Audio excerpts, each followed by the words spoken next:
now we're going to talk about what you guys brought to the table this week. Why did I want to say, looks yummy? What? This was brought to the table. Looks tasty. Let's dig in. Why am I like this? Oh my god. Okay.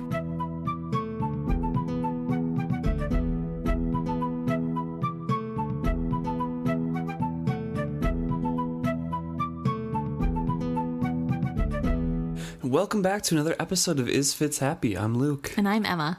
This week we're discussing Chapter 17, Interludes. And it starts out here with a paragraph that's basically just describing the stone dragons, and at the end it equates those to the elderlings. Yes. So for a first-time reader through, we finally get a kind of description of what the elderlings are, even if they are, not fully explained in these couple paragraphs. Mm-hmm. I don't know if there's anything else you kind of want to say about it. There's a line that says they came from afar, a long and trying way, and did not hesitate to lay down their lives that had become a weariness to them. They ended their days and began eternities, put aside flesh and donned stone. Yeah, so I was wondering about this because it seems as though whoever wrote this wasn't from the duchies almost. And maybe it's just the poetic way they chose to speak, but having the people come from far away to do this, which is true, I guess, even if you are from Buck, but it just felt like they're in the place where the dragons are being made or something. Like this is from a village. Theory. But it's also weird because this potentially points to elderlings being mischaracterized from even longer back. Like this isn't a recent thing, but I don't know. We do know elderlings also made stone dragons. Well, they weren't called stone dragons, but they did put their essence into creations with the stone. But yeah, I don't know. So maybe that's how the elderling name got mixed up with the tradition of making a stone dragon. I don't know. Could be, yeah. That's an interesting theory that this writing is from further away or not from Buck itself. Mm-hmm. I also was thinking that it could be written in the future. We just don't know. Like this could be from something among, I don't know, Fitz's older times or even further in the future than that.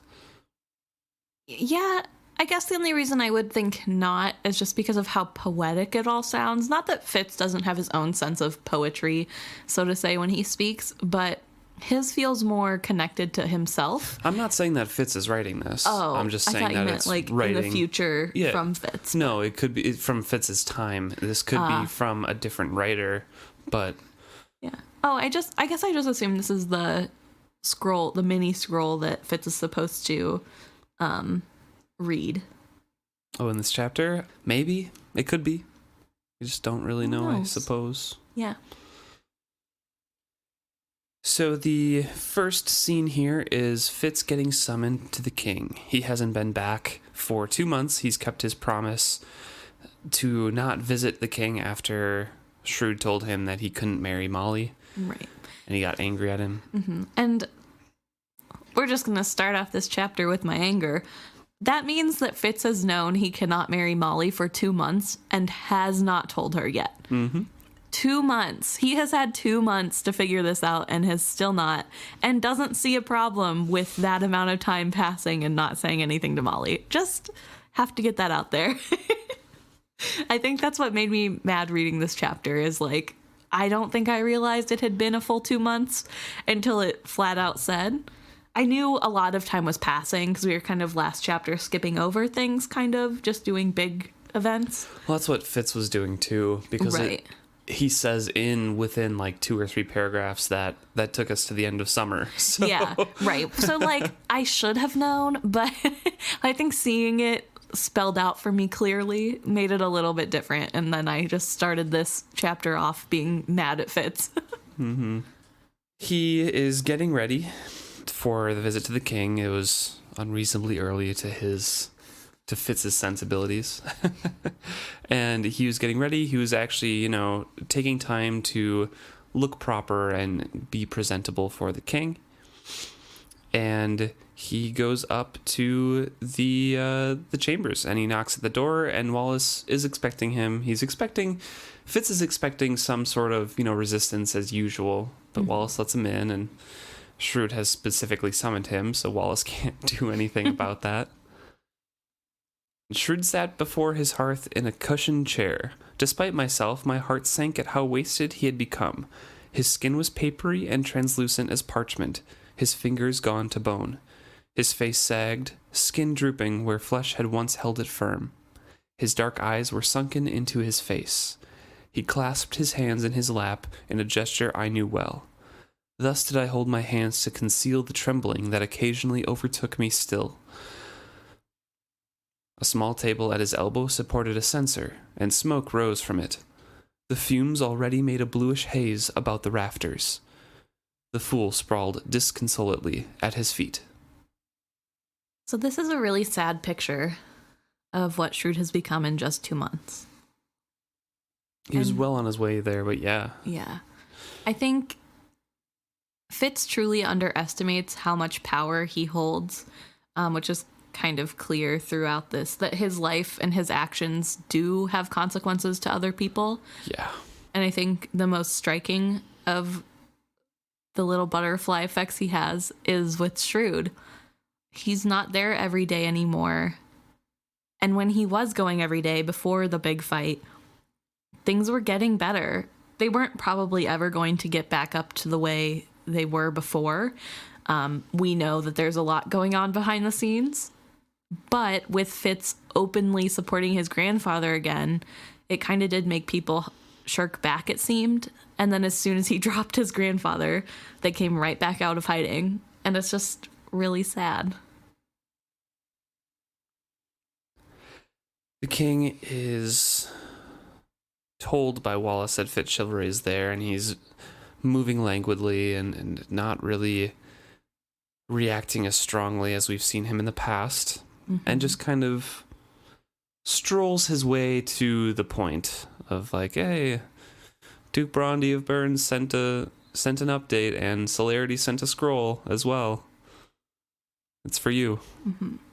I do want to point out that he says that mostly the news is for Regal, which I found very interesting. It is about the inner workings of the duchy. Harvest reports. Right. Yeah. But I think that's just another way to show how much power Regal is gaining. I know that Brondy is not a fan of Regal, but still, Regal has access to all of this. And, I mean, isn't that what Verity put him in charge of? Yeah, but I think knowing that even people who don't like him are reporting to him, although I'm not sure that they're aware they're reporting to him.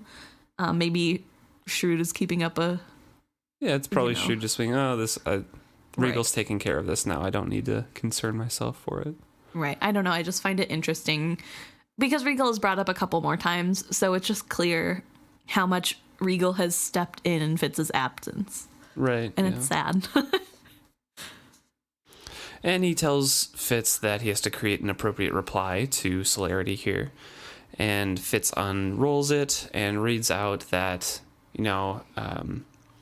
wishing that he is well, and sends a copy of the scroll that she found in Ripplekeep's libraries, or properly a copy of what was still legible. From the wrapping, she believed it pertained to elderlings. She had noted my interest in them during my visit to Ripplekeep. It looks to me as if the writing was actually philosophy or perhaps poetry. So it could well be the intro part of this as well. Fitz offers the scrolls back to Shrewd, and he reinstates to Fitz that you have to make a reply to this. And a proper reply and a proper note of thanks. And then he asks, am I dismissed, my king? Fitz does, because obviously he doesn't want to be there. He doesn't want to have any part in this conversation. He's not happy about any of this. And Shrewd takes that a different way, or purposefully, takes that a different way. Right. It says, you are not dismissed. Had I dismissed you, it would have been years ago. I would have let you grow up in some backwater village, or seen that you did not grow up at all. No, FitzChivalry, I have not dismissed you. Something of his old presence came back into his voice. Some years ago I struck a bargain with you. You have kept your end of it, and kept it well. I know how I am served by you, even when you do not see fit to report to me personally. I know how you serve me, even when you are brimming with anger at me. I could ask little more than what you have given me. And he coughs, and as a moment of weakness, asks the fool to bring some wine with Wallace's spicing herbs in it. He goes on and just says, I want to keep my end of the bargain. I want to see that you are taken care of for your future.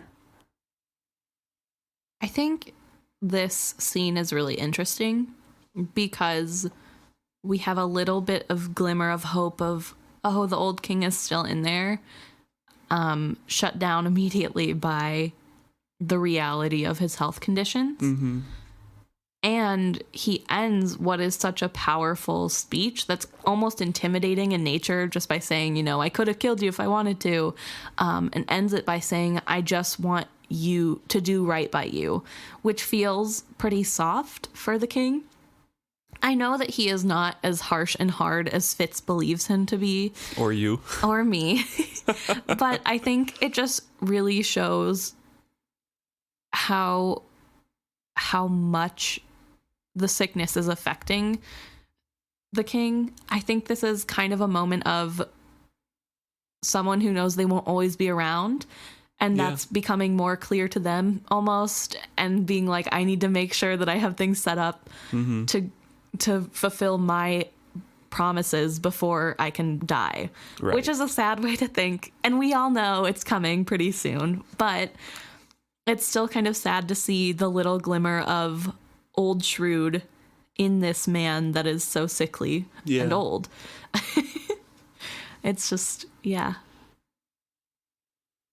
The fool brings back the wine, and there's obviously a lot of different herbs or medicines or some sort of painkiller or something in there because it takes a strong effect on Shrewd. And Shrewd continues that he wants to see Fitz with an actual title, and it's not a small thing that Brondy finds you a good match for his daughter and that his daughter actually likes you, so you know you can get your own titles and estates, and then Celerity will come with her own as well, so like you will be set up for the future. He says, I wish only the best for you. Is this so hard to understand? And I think Shrewd really, like, he is hurt by what had happened before. I don't think he has any regret about his decisions at all. Right. Because he's doing what's best for the kingdom and what he sees as best for Fitz. But he's also obviously thought about his decisions enough to come up with a speech to talk to Fitz about it, to say, like, this is why I'm doing this. Mm-hmm. Is it hard to understand why I want you to be set up for the future? Right. And Fitz obviously is still upset because he's young and he's in love, and he says, I want to marry who I love. Yeah. I want to marry who's, you know, someone who's my choice. Right. And I think it's hard to watch Fitz blatantly disregard the obvious love and care his grandfather has for him. He's pretty mad, but I think his grandpa does have a soft spot for him. Oh, he does. It's still masked. Yeah, and the duty of the kingdom comes first. Right. But I think, especially in this, where he keeps reiterating, I want to hold up my end of the bargain. I want you to be taken care of, is such, like, I don't know. I think just that he says it a couple times to me really stuck out as he really does care about his grandson, even if that care is in a way that isn't necessarily helpful or the best way to show that you love someone. But he is, I think you're right, trying to do what he thinks is right. It does make me a little mad because, like, he could just give Fitz titles. There's no reason he couldn't give Fitz his own titles just as is. But well, that's what he's saying right here. Celerity will come to you with a title and estates of her own. Your match gives me the opportunity to see that you have the same. I wish only the best for you. Yeah. But I read that as you don't have anything until you marry her for her titles, and then I can give you something too, so that you're not going into this like yeah, that's even. But I don't think that he hasn't given Fitz a title at all yet. Well, no, because that's a danger and it draws attention to his assassin. Right. I don't know if he's marrying Fitz off to a duke's daughter, that puts him in the political sphere in the eyes of all of the dukes. And so therefore he has a reason to be like, hey, this guy is important and he is part of like the family now. And he is like, I guess, yeah. I can give him something rather than drawing attention to somebody who is a tool and has to be, you know, related to the royal, like we've heard before from the first book, related to the royal family and has enough power to be a diplomat and not an insult to send, but also not a risk at all if he gets killed. Yeah, I guess you're right. I don't know. I don't like it. I wish there was an easier answer. Oh, yeah, but then it wouldn't be a Robin Hobb book. That's true. Fitz, of course, like I said, says, I want it to marry a lady of my own choosing. And Shrewd gets angry again and says, now there you sound like Verity, he said crossly, or your father. I think they suckled stubbornness from their mother's breasts. He lifted the goblet and drained it off. Which is funny because clearly they got it from him. Everything that we hear about Constance could be from her too.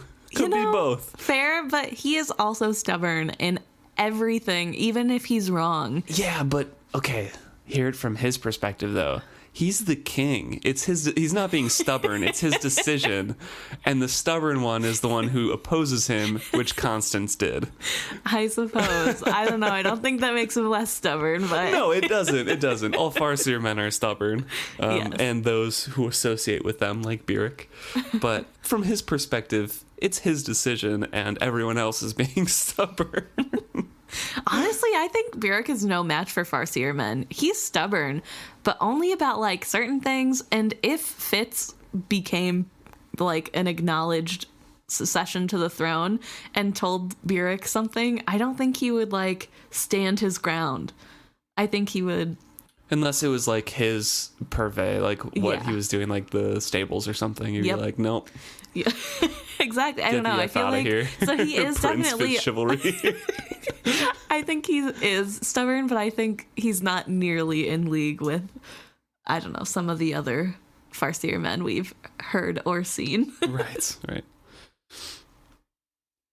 He also remarks that, Shrewd remarks that he hears a lot of the rumors around the keep, and he has to keep up on these rumors, and that Regal brings them all to him, that he's, talking like a chambermaid, or a kitchen maid, excuse me, as if they were important. Chickens clucking, dogs barking, just as important. And Shrewd kind of drops the knowledge that Regal has told him that he is enamored with a chambermaid, with Molly. And just implies that, like, you're young, chambermaids are young. Well, not only that he's enamored with a chambermaid, but that he relentlessly pursues her. Yeah. Which is a little bit more damning than, just he has a crush on somebody. Like, he's a creep that won't leave alone this poor, innocent chambermaid. Okay, I don't think they're phrasing it like that. But it's Regal. I do. I don't know. But also, is this something Regal is actually hearing? Is he hearing other people gossip about this? Is this the rumor he's bringing real talk? Or something that he's using his own personal knowledge to give. And it matters because are people in the keep talking about this for real?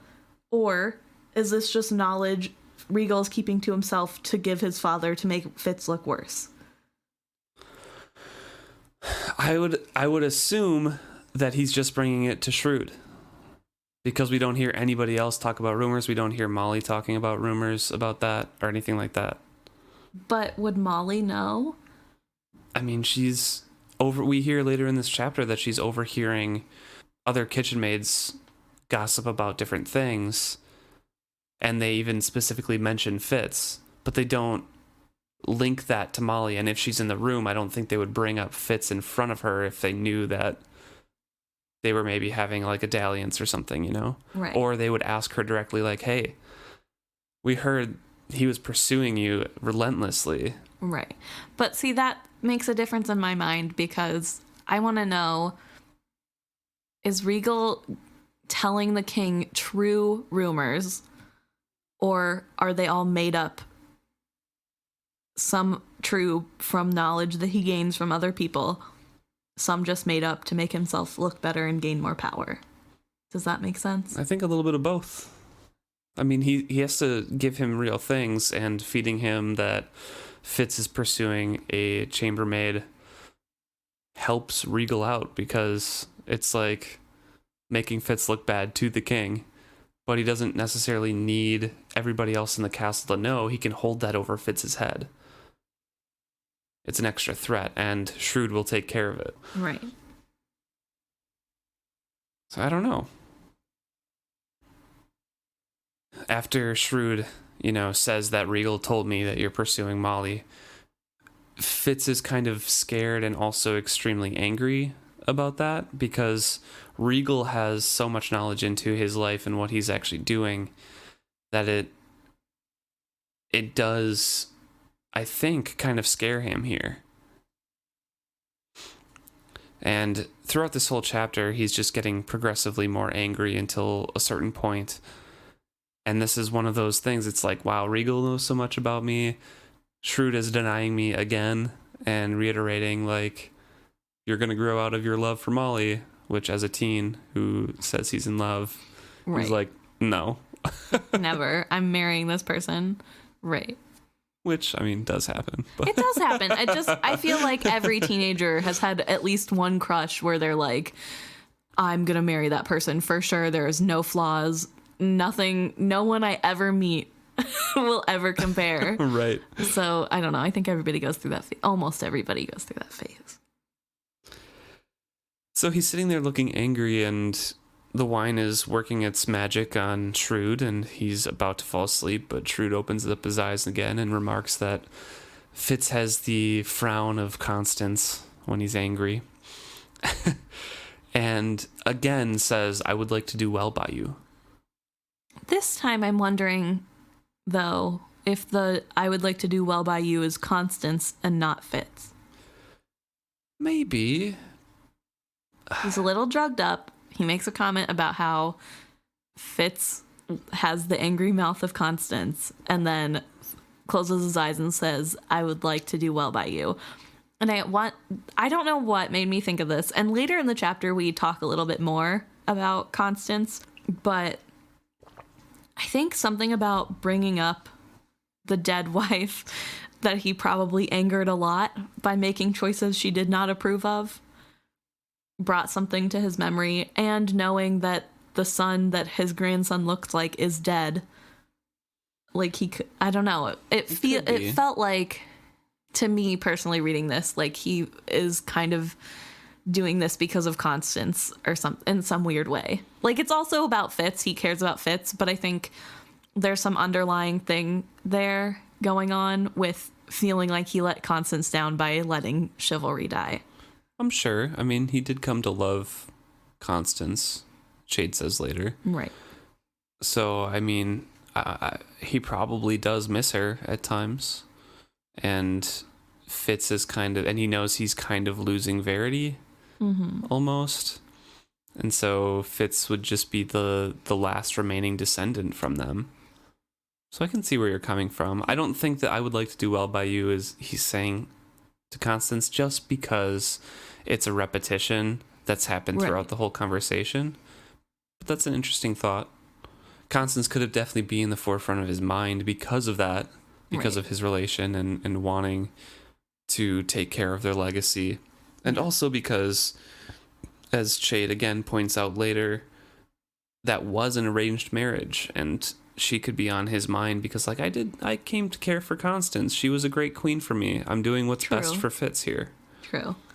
And maybe that's just reinforced in his head then, like, I'm going to do well by you, Fitz. I'm arranging this marriage. You're going to be a great match. Yeah. It's done. Fair. But also, I think it's interesting to think about how that means that chivalry must look like his mother. a decent amount. Yeah, probably. So that's fun to think about, because we know Verity looks very strikingly similar to Shrewd and Chade. Yeah. So that's definitely Farseer. Yeah. I think Fitz comments how Chade kind of looks like Verity after he comes back from his trip. So we know that they look very similar, and we know that Verity and Chivalry don't necessarily look like twins. They look like siblings, and there's no doubt that Fitz is a Farseer, but I bet he has more features of his paternal grandmother's side, you know, so... and that makes me wonder if that's why Constance also kind of hated him. Like, or not Constance, I'm sorry. Desire, like, hated Chivalry and Fitz because they reminded her of the queen that stood before her. That could be another reason piled on, but there's a lot of reasons that Desire... there's definitely... Desire has a lot going on that we don't have time to unpack, but I wonder if part of it comes from the likeness of the mother. It's an interesting thing to think about. Shrewd, with that last uttering, falls asleep, and Fitz is kind of struggling with his anger and his pity and his love for the king all at once, and finally drops his eyes and sees the fool huddled at Shrewd's feet, his knees drawn up to his chest. He stared at me furiously, his mouth a flat line. Clear tears brimmed in his colorless eyes. I fled. Fool has been remarkably silent this whole time. He's been in the background, just at Shrewd's feet. Yeah, staring daggers at Fitz, but very silent.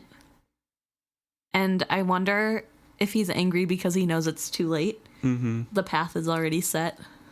Probably. And that makes me curious if there was a different path. Right. Because he was so insistent. I know in previous episodes I asked if you thought that the fool was doing this just for his friendship and his loyalty to the king, or if it was a certain path and Shrewd always had to die or something, but it could be in different circumstances. And I don't know. I know. He's just so angry. It makes me lean more towards that there was something that could have been done. Yeah. And maybe not, but it feels an awful lot like I think Shrewd still would have had to die. Right. But I feel like it would have delayed something. Yeah, or it wouldn't have been as horrible, or you know, or maybe he was gonna die the same way either way, but Fitz choosing one path or the other makes Fitz die and have to come back, and that's Fitz, and the fool is like, you chose the worst of the two paths that could have happened. We can still get through this, but like, how dare you? So I don't know. We literally don't know anything. Right. I don't know if I would subscribe to it being like one way Fitz dies and the other he doesn't, because I don't think the fool would be as mad about that. But I do think it could be a difference of like Shrewd dying in comfort versus Shrewd dying the way he does. And that would make you mad if you really cared about somebody. Like, I had a chance through you to make the person that I care for have a peaceful death, and you took that from me by refusing to listen. And I feel like that makes more sense in my head to be angry, but it definitely could just be like, you dumb idiot, now I have to save you from death again.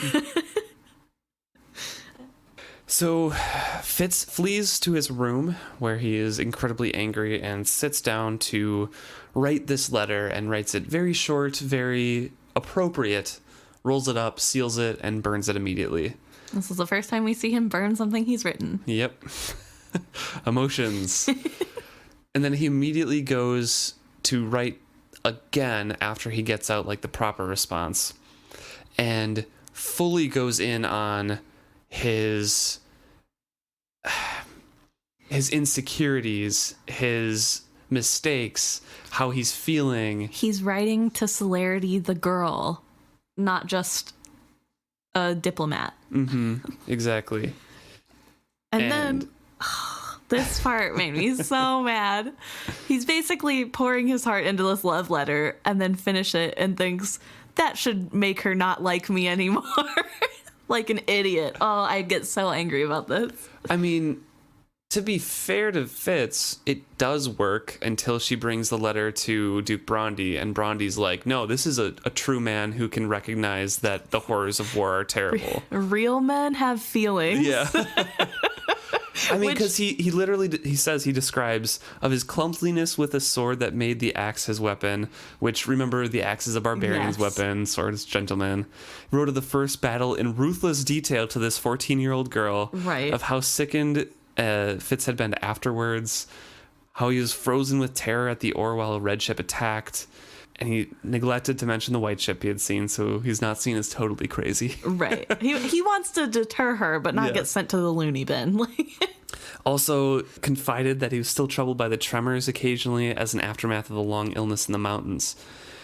Satisfied that I had presented myself as a common oarsman, an oaf, a coward, and an invalid, I rolled the letter into a scroll, and tied it with the same yellow ribbon she had used. I did not seal it. I did not care who read it. Secretly, I hoped that Duke Brondy might peruse this letter to his daughter and then forbid her ever to mention my name again.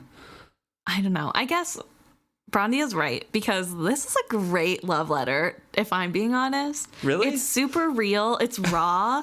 It's like... It's a little much for your first one, I think. I don't know.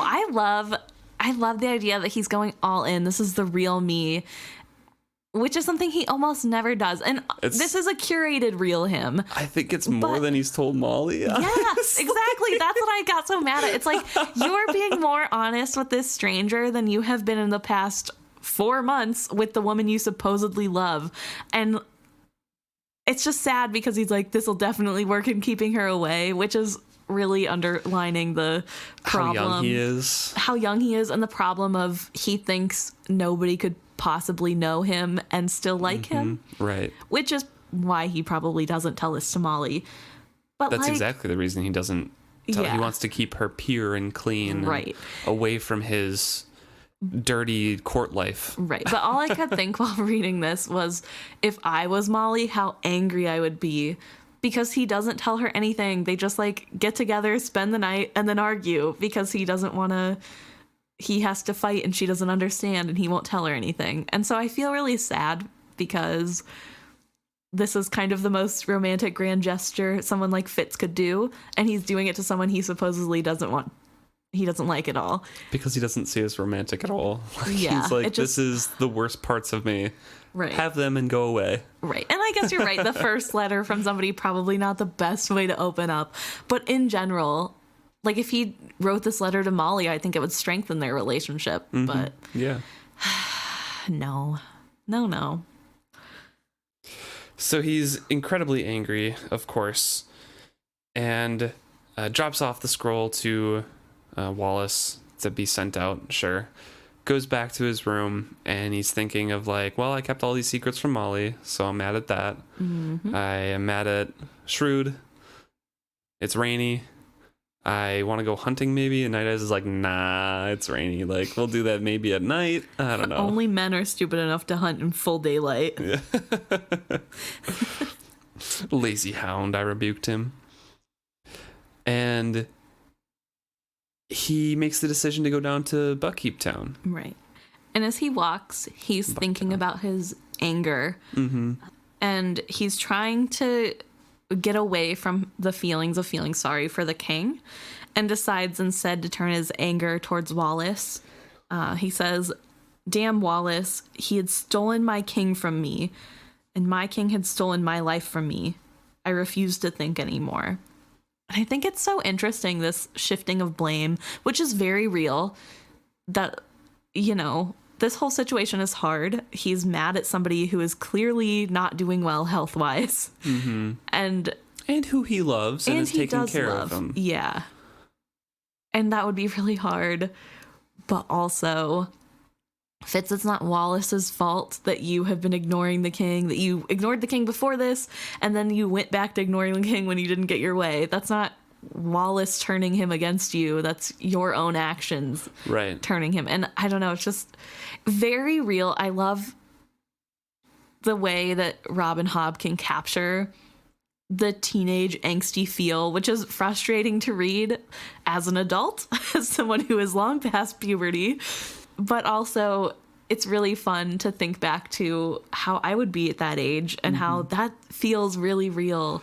And honestly, I don't even think it's limited to just teenagers. That's Right. like a real thing Dealing for with, anybody. It's you don't want to be angry at someone that you like. You want to direct that at somebody else or blame something else. right. And it's really hard to admit you're wrong even for adults. Yeah. So a 15-year-old who has had the worst growing up experience, I'm sure, it's way more difficult for him than a normal 15-year-old. But 17-year-old. sorry, 17. Oh, how much he has aged. And so he is walking down to town, and he gets to the market and sees a familiar cloak, a red cloak that he knows is Molly's, and he keeps her in sight in the market while he decides to surprise her. And this is where his actual romantic gesture comes in for the woman he loves, and he tails her while buying things for this picnic that he is planning, and gets a bunch of stuff and follows her out. And he says he uses all of Chade's skill that he ever learned from Chade to keep in sight of Molly while he was making these purchases, but also keep out of her sight. And so he follows her back to on the trail to Buckkeep, and before she gets too far, sweeps her off her feet from behind and puts her down and then kisses her and asks her to a picnic. Yeah. Which, super cute, but also super creepy to think about. You're walking alone as a woman and somebody just picks you up from behind and spins you around. Like, that first couple of seconds had to have been terrifying. She gasped as I light-footed up behind her to lift and swing her suddenly in my arms. I landed her on her feet and kissed her soundly. It's good that he waited so that she knew who he was, but but I just imagine, like, being surprised from behind while trying to, like, walk home from the store would be the worst kind of surprise. I'll have to try it sometime. Pull out some pepper spray and just like... Yeah, you'll... So he invites her out on the picnic. Of course, she's like, oh, we can't be seen. And he makes a show and drags her off into the woods, and they find a little cliffside by the beach and have a nice little picnic there. She got the fire to burn. They're drinking wine from the bottle and passing it around. They have a lovely little day date. Mm-hmm. And he talks about how nice it is to talk loudly with her and to laugh and to not worry about waking anybody. And just in being with her in daylight in general. Yeah, and how that's so nice. And all I'm thinking about is, Fitz, you literally just wrote a love letter to another girl. And obviously he tells her a little bit later, but he does wait to have an amazing date with her before ruining it. And it makes me a little bit frustrated that I get it, because he always goes to her for comfort instead of facing the things that are hard. He just pushes those feelings aside. But it's so sad because to Molly, this is like, oh, he does love me and like whatever, because she has no idea. And it just makes me so sad for Molly this whole time. I do want to point out that Fitz says, I felt more like myself than I had since I had returned from the mountains. And before the mountains, remember, he was going down to Bucktown once in a while. Like he was visiting with Carrie and Dirk and hanging out with Molly. He was having picnics with Molly at the beach on the cliff. And he had friends and just a few responsibilities, and now he's killing forged ones, going out on the warships, and hasn't really had time away besides his one day off that is busier than his days on the ship. And yeah, it's definitely a break that he needed, but also the right time to tell Molly is way in the past. Yeah. But this is the first time that he's been comfortable probably in the last 4 or 5 months. Right. And it makes me sad that he equates this comfortability and ability to have a feeling of being normal with Molly. And that's why he keeps her so pure, so that he can keep this feeling alive of, I can escape, because she doesn't know. Yeah. And it makes me sad for Fitz too, because that's not a way to live your life. No, yeah. It's And- not fair to both of them. No. And I don't know. I just don't like it. I don't like reading it. It makes I feel really yucky inside. I don't love it. Fitz has Molly has a little joke for him because his hair came out of his warrior's tail. And she says, "You would have been a singularly homely girl." I snorted. "I'm not so much better as a man either." She looked offended. Of course, like, Yeah, like person who loves you back isn't going to take that you're ugly. Excuse me, you think I have bad taste too? As well as I'm bad at candle making? What is this, Fitz? Says, "You are not ill-favored." She traced a finger down the musculature of my chest speculatively. "The other day in the washing courts, some were saying you were the best thing to come out of the stables since Burek. I think it is your hair. It is not near as coarse as most buckmen." "Burek," I said with a snort. "You cannot tell me he is favored among the women." She quirked a brow at me. "And why not? He is a very well-made man, and clean and mannered besides. He has good teeth, and such eyes. His dark humors are daunting, but not a few would like to try their hands at lightening those." The washing maids agreed that that were he to turn up in their sheets, they would not hurry to shake him out. "But that is not likely to happen," I pointed out. "No," she agreed pensively. That was another thing they agreed on. I think it's so weird that Molly clearly has a little crush on Burek, which is fine. I don't think it's a crush. I just think it's she like acknowledges how he's a good-looking man. yeah, but also And he has, a future. I love that Burek comments on her nice coat and she comments on his nice teeth. Like that is such a weird, like, maybe they are meant for each other. Because like teeth is such a weird thing. I get it. Maybe not. Back then, maybe people have real bad teeth. True, but like, I think healthcare is that hard makes to come me think by. of like how you would praise a horse.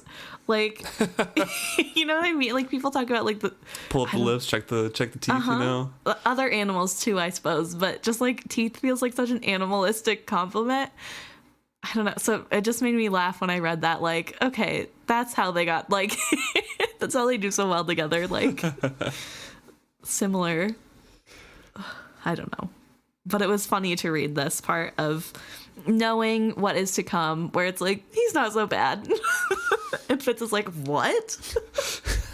He is shocked. He cannot believe people think Burek is, number one, hot, number two, interesting enough that they'd want to sleep with him. Like, he's like, my dad? Ew. I just find that very funny. We've all been there, though. She goes on with a little salacious gossip here, saying that one of the other people she was talking with said that he had used his time well amongst the stallions to learn their ways, and that she had carried the mark of his teeth on her shoulders for a week. "That cannot be," I declared. My ears burned for Burek's sake. "He would not mistreat a woman, no matter how drunk he was. Silly boy. No one said she was mistreated." She glanced at me coyly, "or displeased."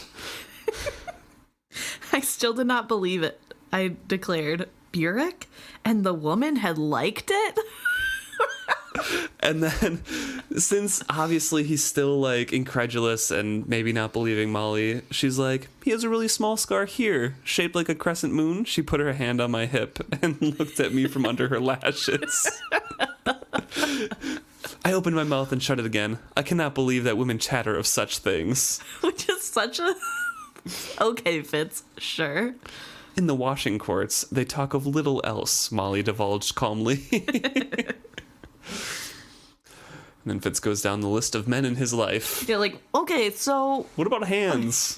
Which is interesting. He doesn't want to hear more about himself. He's like, no. I need to know what they think about hands. He had pretty eyes and lashes, but all the rest of him need to be washed several times. And I like this little part because he asks about Regal. And Molly's like, "Regal, She just smiled dreamily at me. and then laughed at the scowl at my face. Oh, we don't talk about the princes. Like, so we have a little bit of propriety. But she really leans into that, ooh, regal. Yeah. He's so cute. It's very funny. But he gets, I mean, they have these joking moments and are really relaxed. And while they're just kind of cuddling and hugging on this beach or on this cliffside, Fitz starts telling her what's been going on, finally. It seemed like the right time, he says. Excuse me. Yeah, because it seemed like the right time to tell her of my problems with Shrewd and Celerity. He's still not including her in this issue, which it's a youth thing with Fitz, and a thing that, like, since his worlds are separated out, he did this to himself to compartmentalize these issues with this side of his life, and everything else is, you know, Molly and him. Yes. Yeah. It's not them together against this issue. And Molly realizes this and, like, is immediately, you know, she's crying and he's like, what's wrong? He's like, what do you mean what's wrong? You just told me that we can't be together because you're promised to somebody else. And Fitz is like, no, I'll die before anything else. Is like, no, you're a child. Like, you are an actual child. Like, you... Which I wish he would have told her right away. I think if he had told her, hey, I talked to Verity. He said, when he's king, I can marry whoever I want. Then I talked to King Shrewd, and he said that I am pledged to Celerity. Shrewd doesn't seem to be doing too hot. Let's just wait it out. He would never say that. No. Oh, man. But I just feel like if he would at least tell her the part about Verity, maybe she could be more on his side, because from her perspective, this is a royal person with a lady, a duchess. Is that Duke and Duchess? She's a duchess? Yeah. Well, not quite, because she's still a child, but... Is she the younger or the older? She's the younger sibling. She's the younger sibling, so yeah. So no, I was gonna say heir to the duchy, but not true. So she is pretty high in society, and then there's Molly, who is currently a servant, and at most in her life can become a shopkeep. So realistically, she doesn't fit in that equation as it stands from the information she has. And it's frustrating that Fitz won't tell her all of the information. Not that I think that it would perfectly fix everything, but maybe it would give her more hope. I don't know. Right, yeah. I just wish he wouldn't keep everything from her. Well, yeah, all of us wish that. Fitz would talk more, I think. It would benefit a lot of things. Right. Because other people can make better decisions when they're fully informed, just like he can make better decisions when he's fully informed. But heaven forbid anyone else have any autonomy. Just himself is deserving of that. And so, understandably, Molly is pretty upset here, and also saying, like, well, you're a child, and it's starting to rain. Well, we better get back. I've delayed too long, and we better not go back together. And Fitz takes this really weirdly personally. He doesn't think there's a worse thing she could have called him than a child, which I disagree. And then he is mad at Shrewd for creating this mess. Or he doesn't know who he's more mad at, Shrewd for creating the mess, or Molly for believing in it. And goes on to say that all of the joy from his afternoon has been ruined. As though Molly's not there experiencing extreme sadness and pain as well. It just is really sad and frustrating for me to read. I mean, from Fitz's perspective, like, since we've determined and we know that he is, like, a basically helpless romantic. Right. With these things, the true love and everything like that. From his perspective, saying, like, I'm promised to you, though, like, I promised myself to you, so I don't have to marry Celerity. And then Molly's like, but what if the king tells you to marry her? And she's like, well, I'll stop bathing. And obviously she doesn't laugh because it's a serious topic. Yeah. Although I thought that was kind of a funny joke. It was a little funny. But then he says that they would have to kill me to keep me from you. Like, all of these things are like, I am going to marry you no matter what, because I love you and we're meant for each other. Right. Only death could keep me from you. Yeah, and Molly obvious is like, you're not gonna die for me. Yeah.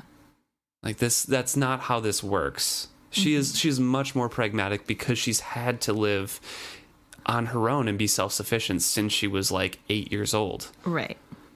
So this is really Fitz being the romantic and being mad at the pragmatist for being like, no, your dreams can't happen. Right. Because you have to be realistic about our class difference. Right. And I guess looking at it that way, I can see how it would feel like it doesn't maybe excuse Molly's it, but... right. No, maybe Molly's love isn't true because he's willing to die for her. Right. And she's being a realist. Which, again, like you said, does not excuse his behavior, but it does explain it a little bit, I guess. I feel less mad at him, but I do still feel really bad for Molly. Oh, yeah. Because he's like now pouting because she ruined his time. And she has to go back knowing, like, this is probably the last time we're going to see each other. Like, although I think in the future they do continue to see each other, but she keeps it more light. Yeah. And, like, doesn't talk about the future anymore and yeah, that sort of stuff. Which, I feel so bad for Molly. So Fitz gets back to his room, obviously filled with anger at this point, and underlying that, just sadness at the whole world. And he prepares a poison for Wallace and then contemplates taking it himself. And he also doesn't go down to dinner. He doesn't go to Molly that night. He just opens up the window in his room and lets the rain come in and stares out the window. He ignores the summons from Chade when the door opens. And eventually he's just sitting there and Chade comes down and he's like, what are you doing? The draft comes up to the room. Close this now. Yeah. And he smells the poison and he's like, come up to the room, boy. Have you done anything stupid? And Fitz is just in like a deliriously angry shock kind of state. He's just kind of like laughing and he's like, huh, stupid? Me? And Chade knows there's something incredibly wrong with Fitz at this point. Like, there's just... Right. Emotionally, he's going through something that he needs to be worked through or helped with. And I find it very interesting that Chade never really admonishes him for having feelings.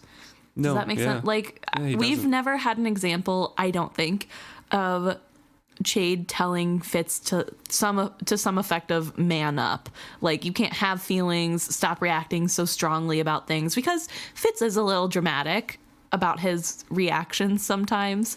I think the only time that he does do something like that is when the feelings are treasonous. Right. And even then it's not, you can't have those feelings. You just can't speak them out loud. Like you don't say stuff like that, Fitz. Yeah. I will not have treason in my room. But I just think this scene in particular, he's a little wary of Fitz, but he's allowing Fitz time to speak and have his feelings. And I think that's really important to see a male role model do. Mm-hmm. I mean, I'm not a guy. I don't face a lot of people telling me to be less emotional. But I feel like this is really cool to see. I guess now that I'm trying to think, I don't think anybody really tells Fitz ever to stop having feelings. Beric has like an unhealthy way of dealing with feelings. Yes. But he doesn't ever make it a big deal that Fitz has feelings. No, but I was just thinking about this while you were talking about Chade. He gives Fitz time to work through his issues on his own in the beginning, but if it's taking too long, he's just like, all right, now it's time. You're done. Which, like, sometimes when you're being too mopey, you do need somebody to come in and say, it's fine to be upset, but it has been too long. Sometimes you just need that little shake. And it just made me happy to see an example of especially male characters being allowed to feel their feelings and be overly dramatic about things and get the feelings off their chest. And I don't know, I just really appreciate that.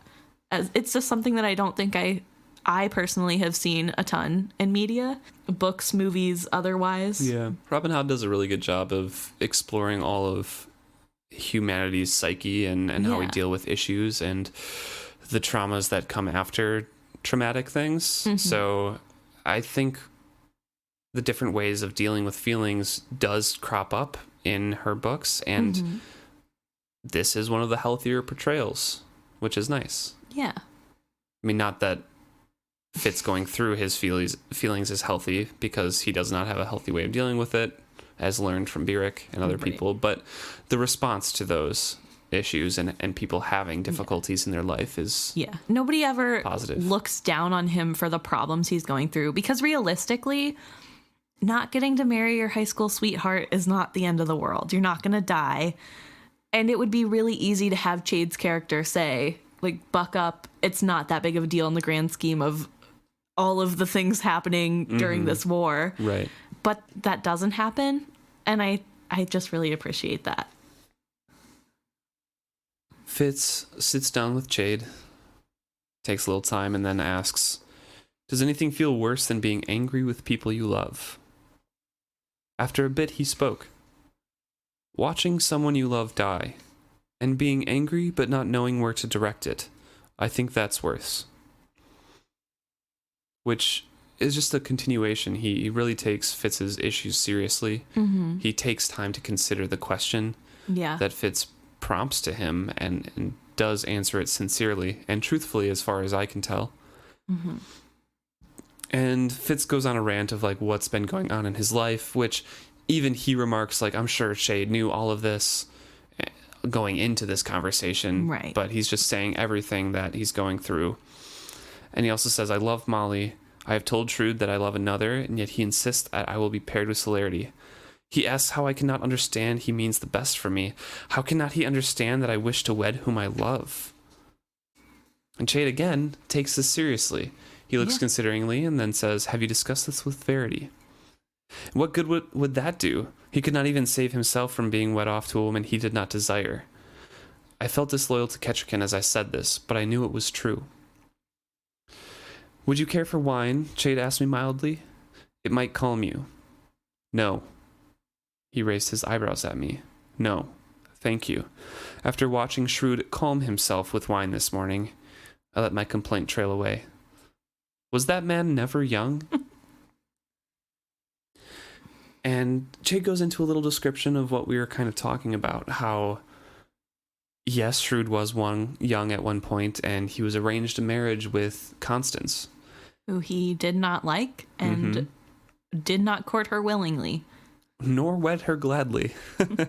It took her death to make him know how deeply he had come to love her. Desire, on the other hand, he chose for himself, in a passion that fevered him. He paused. "I will not speak ill of the dead." Which was one of the funniest lines in this whole chapter for me. The last couple chapters, honestly, because it's been a ride. Yeah, and also that line is hilarious. Just Chade being like, "Yeah, he came to love Constance, and he married Desire out of his own love. I'm not going to speak ill of the dead anymore." Just, he has those thoughts and feelings just bottled up and ready to go. I wonder if that means that near the end he did hate her. He grew to hate her instead of grew to love. Shrewd, you mean? Yeah. Probably came to resent her more for not being the thing that he had imagined her. Yeah. But also, I don't know. Because he let her get away with so much. Could have just ceded her power and, gradually she got a following and was able to get away with things. Yeah, true. Fitz and Chade have this conversation. They continue on with this track, and Chade's kind of like, how are you different? How is the situation different from Shrewd's to yours? Like, what makes you different than this? And Fitz is trying to insist, like, I'm not the king. My decisions don't affect anybody. And this is exactly what you were saying, Emma, is that Fitz doesn't realize that he is in the public sphere. He can affect other things that happen. And that's what literally everyone in his life has been telling him can happen. Beric's been telling him that, like, the reason why you're here is because they want you here so you can't affect things for the kingdom in the future. And then, Chade and Shrewd are both like, you do things. The fool is like, you are my catalyst. I am going to change the future with you. Fitz, the things you do affect the future. Even if it's not on a grand scale, like the fool is saying, just in general, because of the family he was born into, like, what you do affects others for you have sure. royal blood. It's not like you're some peasant in a backwater country in the middle of, Pharaoh digging up a potato farm or something. Right. Oh, Fitz. That person even can affect the future. Yeah, everyone but not can. As fast or as loudly as Fitz can shout into the void, I don't know. So Chade is trying to explain this to him, like, you can affect the future, by the way. Even if you just refuse this, you're refusing a bond to another duchy that we need in the middle of a war with hints of civil war on the horizon, or trying to foment civil war from our own prince. Like, we need all the unity we can get. Yeah. I don't know. And Fitz is like, I am convinced I can make her decide she does not want me. How? By being an oaf and shaming shrewd? I felt caged. I tried to think of solutions, but found only one answer in me. I will marry no one except Molly. I felt better simply by saying it aloud. I met Chade's eyes. He shook his head. Then you will marry no one, he pointed out. Perhaps not. Perhaps we never shall be married in name, but we shall have a life together. And little bastards of your own. I stood convulsively, my fists nodding of their own accord. Don't say that, I warned Chade. I turned away from him to glare into his fire. I wouldn't, but everyone else will, he sighed. Fitz. He came up behind me and put his hands on my shoulders. Very, very gently, he said, it might be best to let her go.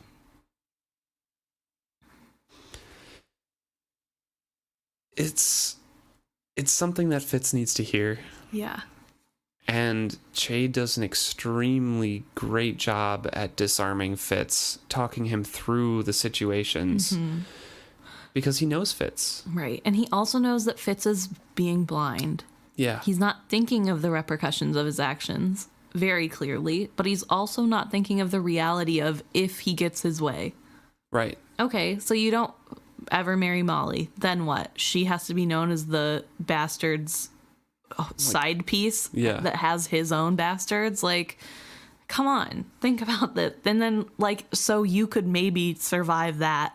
Can she? Does she want that? What about her? Which I think is super important too, of like, it's not only you that would have to live through this, it's somebody else too, and maybe they don't want that. Which this conversation really makes me angry, because they've had this same conversation before, and Fitz has gone over this realization in his head before. Yeah. Of like, it'll bring bad gossip and talk towards Molly if we're together, and towards our kids if we have kids in the future. I think Patience has brought it up to him, like to his face.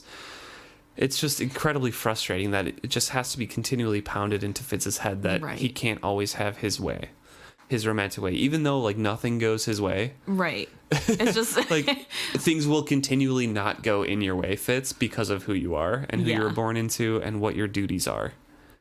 And it's just it's a terrible reality, but it's a reality he has to face. Right. And like the fact that he refuses to think about the consequences of the actions he's had up to this point also shows how young and immature he is, because he just thinks, well, if I don't think about it, I don't have to worry about it. The future doesn't matter because I'm living right now.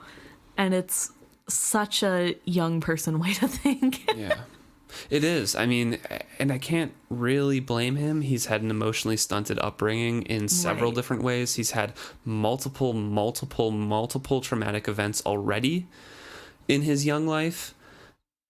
Like, I don't blame him for the way he's thinking, but at the same time, he's trained to critically think about situations, and he just refuses to do so. Yeah, when it comes to himself or his own life. When it comes to himself, yeah. Yeah. He's just too close to the situation. I don't know. Yeah. Can't take that step back. And he's young, and it doesn't feel real. Future doesn't ever feel real. But especially when you're young. He could honestly take Kettrick's advice and just try to meditate a little bit. would probably help him. Get some self-reflection. Be connected to the world for a little bit, you know. Don't reach out your wit too far, otherwise you'll go crazy, but still. Like... And so they continue on this conversation. Chade has disarmed Fitz's anger, but now Fitz is just in his sadness. His armor is stripped away, and he's just sad at the whole situation.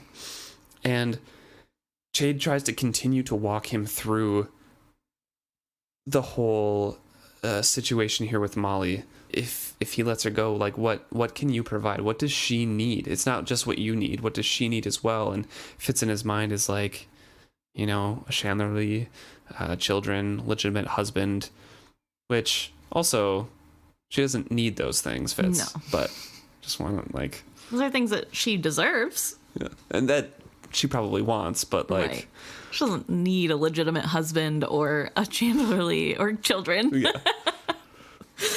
But yeah, no.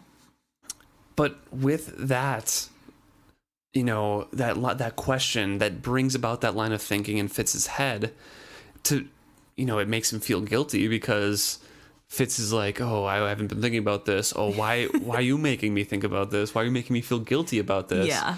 His mind immediately jumps to and says out loud, you are doing this for Shrewd to make me do as he wishes, I accused Chade. He lifted his hands from my shoulders. I listened to him walk away, to wine being poured into a single cup. He brought his wine with him to his chair and sat down before his fire. I'm sorry. He looked at me. Someday, FitzChivalry, he warned me, those words will not be enough. Sometimes it is easier to pull a knife out of the man than to ask him to forget words you have uttered, even words uttered in anger. I am sorry, I repeated.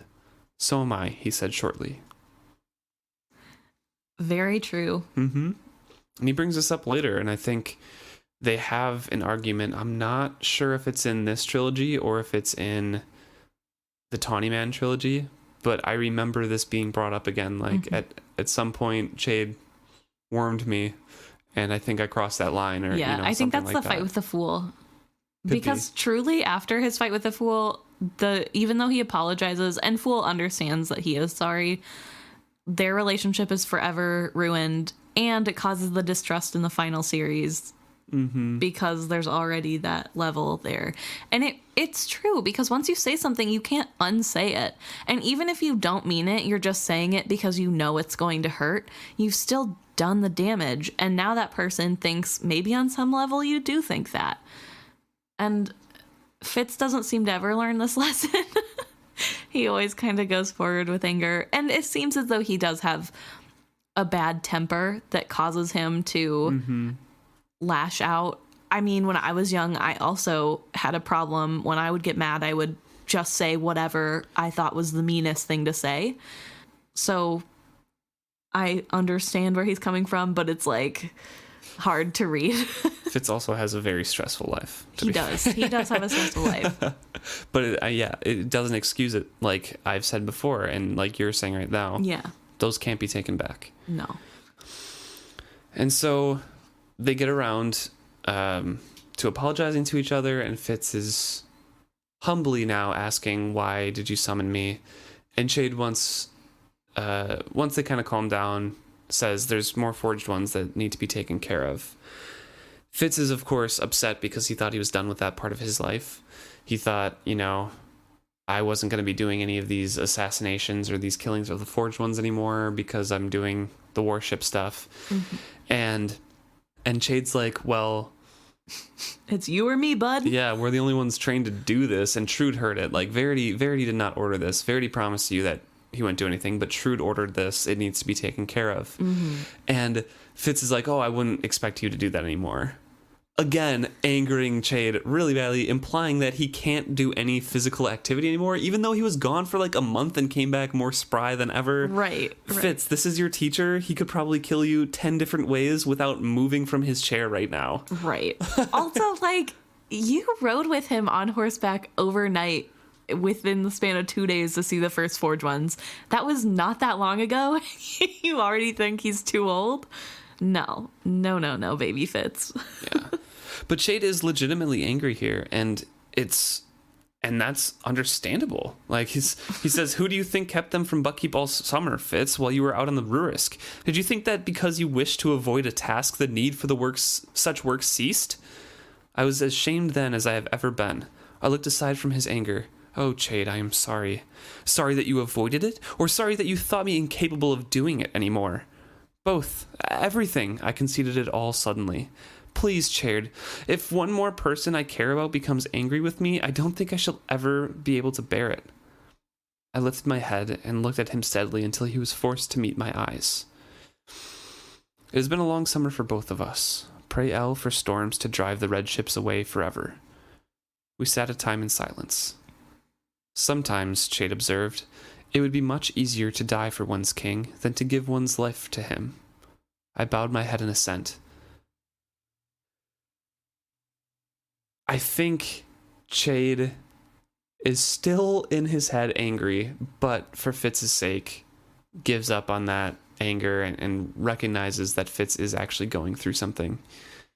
Right. And I don't know if he would be able to easily give up on that anger, or just recognizes it has enough self-reflection and self-awareness to be like, this isn't the thing to be angry about right now. Right. Well, I think Chade is an adult, so there's a couple more years at least right. of practice in recognizing when your anger is getting the better of you, and recognizing when your insecurities are taking control of your anger. Because clearly Fitz didn't mean anything by, like, I don't think Fitz meant like, oh, you're so old and decrepit, there's no way you could possibly physically do this. But that's kind of what he said. It's the arrogance of youth and not thinking about what you're speaking. Exactly. And I think that probably just happened to hit a nerve, because Chade is older, and especially after like a couple decades at least of being stuck in a dirty attic in little hallways, being hunched over and not really getting exercise or fresh air for the most part, at least not very often or reliably, he probably isn't able to do as much as he once did before. But also after being, riding around the countryside, probably at night because he can't sneak away during the day, hunting forged ones at night for 4 months during summer. Yeah. Like, you would be upset if you were like saying, like, I've done all the work, Fitz. What have you been doing? Yeah. No, he's definitely really cool in that he has the ability to do that. But I'm sure it was probably hard. I mean, it would be hard for Fitz, but it'd be hard anyway. And he probably knows that. And I think that plays into the feeling of inadequacy. Yeah, definitely. But we do hear the rare wording from Chade of, I don't like being an assassin. Yeah. Like, this not is straight out, but no, it's close as Chade gets. Yes. The little edge of treason that he likes to walk. Sometimes it would be much easier to die for one's king than to give one's life to him. And that's something that both of them carry. Yeah. That's something that Fitz has remarked on after this and before this. That if he could do one task and have it end there, then his life would be fulfilled. Like, his task would be done and he wouldn't have to worry about sacrificing everything else while living. Right. It's a fatalistic response, but I guess they are assassins. Yeah. So. Deal with death all the time. That's probably what you think about most. But I think also, though, just to back up briefly, it is important that Chade pointed out, just because Fitz doesn't want to do something and pushes it aside doesn't mean that it doesn't get done. Right. It just means somebody else has to pick it up. And I think that's something Fitz doesn't really grow out of. No. I mean, because he should have known that before, because he didn't tell Verity about the Queen's Guard, and Verity finds out, and Fitz is like, oh, sorry about that. Whoops. There's just a couple examples throughout leading up to this. Literally every part of his life where he decides, I don't need to tell this person right away because it's going to be hard. It's like, okay, Fitz, well, it's going to happen anyway, so it's just going to make you look worse, but sure. Yeah. I don't know. Reading this chapter was really interesting because I read a Reddit comment on the Robin Hobb thread or page, and it was talking about how Chade is a flawed person too, and that's more visible throughout the second two trilogies. But this one, we're seeing Chade as a child sees him. Mm-hmm. And so he seems more put together and like he has all the answers. And so it was really interesting because I'd never thought about it that way, to then read this chapter and think, wow, I really do feel like he knows everything and like he's making the best possible decisions. But based off what I know from other books, there's the potential that he's making all the wrong decisions. He doesn't have any idea either. He's just better at sounding confident.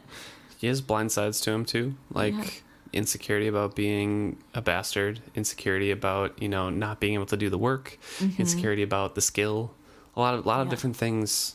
Insecurity about aging. Yeah. And it's...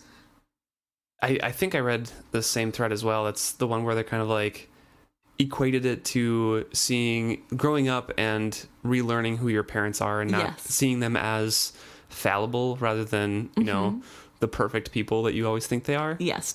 For full disclosure, this was not a positive thread about Chade, but I still think positively of him. I think I guess it's not positive to the character in the book, but as a character in a book or like a character, study, I think it's a very interesting look into who he is. Yeah. Well, thank you so much for tuning in for this week. If you have anything to say about Chade or the conversations about Fitz or how Fitz is deficient in all sort of common sense and critical thinking skills and self-reflection, please let us know at isfitzhappy@gmail.com or talk to us at isfitzhappy on Twitter, Instagram, or Facebook. And then also our episodes are posted over at the Robin Hobb subreddit, like Emma was just stating. So you can have a conversation over there, and we'll check all of those places and try to respond.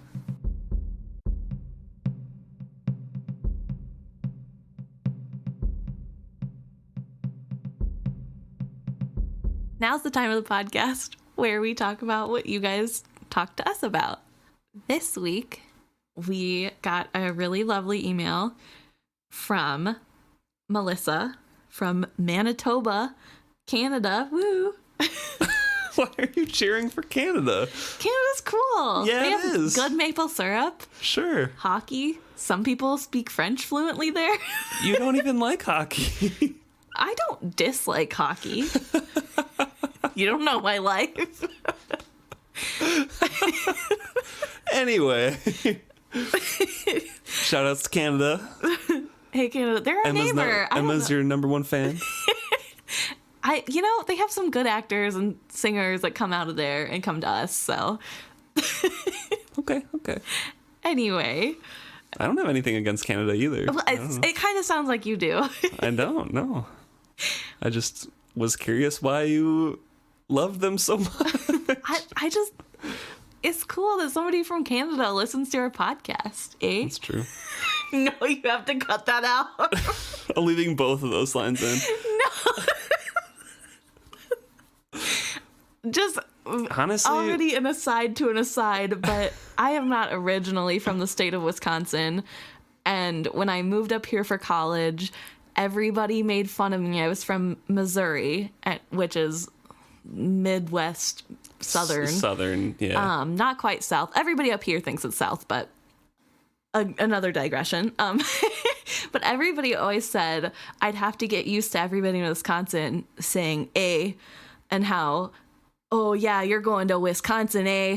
Is what everybody said. We'd all make jokes, and then as soon as I come up here and told somebody that that's what people in Missouri thought of Wisconsinites, they got so offended, and they're like, we don't say "a," that's for the Upers. And I'm like, okay. Oh, sorry, the Upers. Or northern Minnesota. And then anybody up north says that's just Canadian. Up north. So it's just a really funny aside that probably won't make it in. I was just going to say that, we're closer to Canada than we are to Missouri right now. That is true. I don't want to make anybody from Canada mad. Anyway, thanks, Melissa, for this tangent. And also bringing to our attention the song Brother by the Rural Alberta Advantage. Mm-hmm. It's a really cool song. They let us know that they were reminded of it because of our depiction of how Night Eyes talks. Which I just want everyone to know that I still internalize his voice that way. But It's Hulk Hogan. yes, it is Hulk Hogan. But yeah, so it's a really cool song. We listened to it. We loved it. We'll try to share it on our story or something. Yeah. But if you're listening to this super far in the future, you can find it on Spotify. Yeah, I think you sent that to us a little bit ago, so apologize for the late response, but I did listen to it when you sent the message. I just lost track of time and didn't respond, so I apologize, Melissa. We also got an interesting comment from a Redditor named ChemFem. So they were talking to us about, from last episode, about how we were talking about Korikska and the Koriks and what the relation between those two were and what those words possibly meant.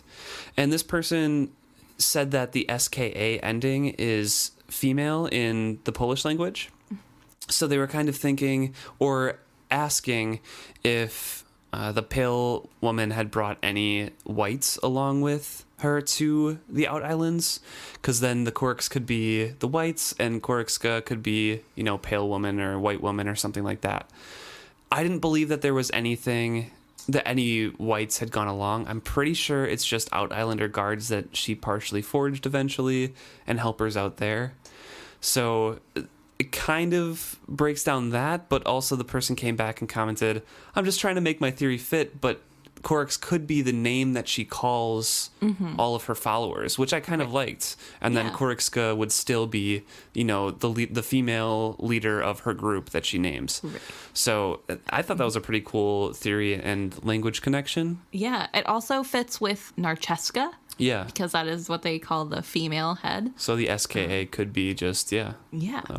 So that's like a fun little feminine. Yeah. I don't. You wouldn't call it a tense, but feminine suffix. Yeah. Prefix is before, suffix is at the end of a word. Yeah, I'm just trying to remember my my Spanish grammar names for things. It wouldn't be an article, would it? I don't know. It doesn't even matter. So far it is a made-up word. So far removed from school that it doesn't matter to me at this point. Yeah, no. But yeah, I thought that was a really cool little language connection there. So thank you for asking about that and commenting about that and bringing it to our attention. And it is now part of our own headcanon, so. Yeah. I like it.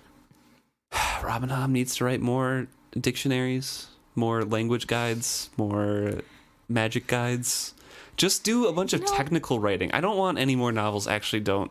I do want more novels, but I want the technical writing as well. That's fair. I do appreciate on some level that Robin Hobb has kind of decided that this is over, and isn't deciding to add on more woke things now.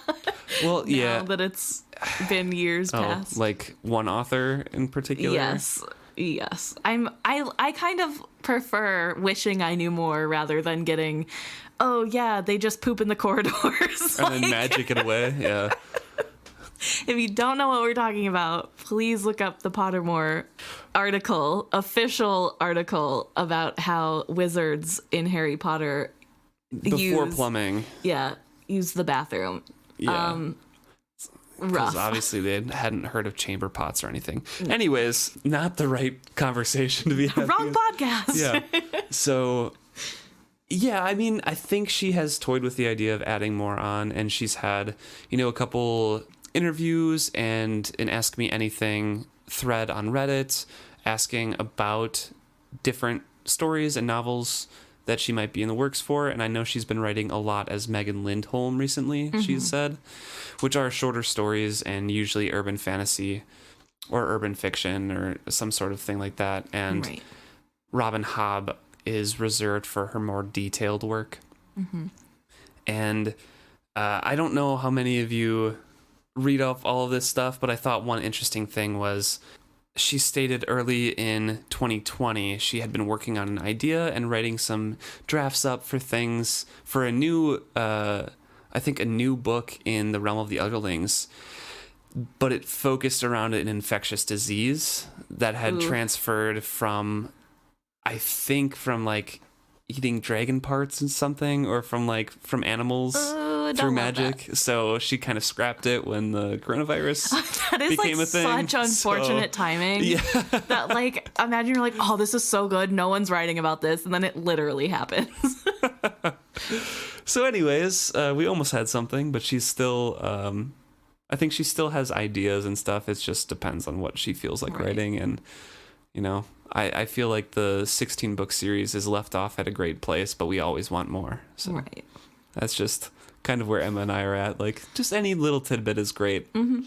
I would love to know more, but I'm also okay leaving it. I'm scared adding too much will ruin it in a way. Right, yeah. I don't know. It won't. It truly won't. I'll still read it all. I'll still have comments, but That's always that fear for authors of like a series that you love and you hear a sequel is coming out 20 years later. You're like, is this going to be good? Yeah, no. I mean, if Robin Hobb, if you're listening, don't let this deter you. We will buy it first chance we get if you release another. 100%. Also, we will buy all the illustrated all the way up through that new one that you release. So please tell the publisher that you want the illustrated versions. But no, I don't know. It's such a good book, and the series is so fun. It's really weird. So fun. That's a weird descriptor, but it's not how I would describe it to somebody who I wanted to read the book. Maybe I would to get them trick them in. Yeah, this is the most fun I've ever had reading a book. Hands them Assassin's Apprentice. Have your therapist on speed dial. Yeah, we want more. I'm sure you guys want more too. So thank you so much for reaching out and commenting about more theories and things like that. We always like living more in this world. Yeah. Makes the regular days less mundane.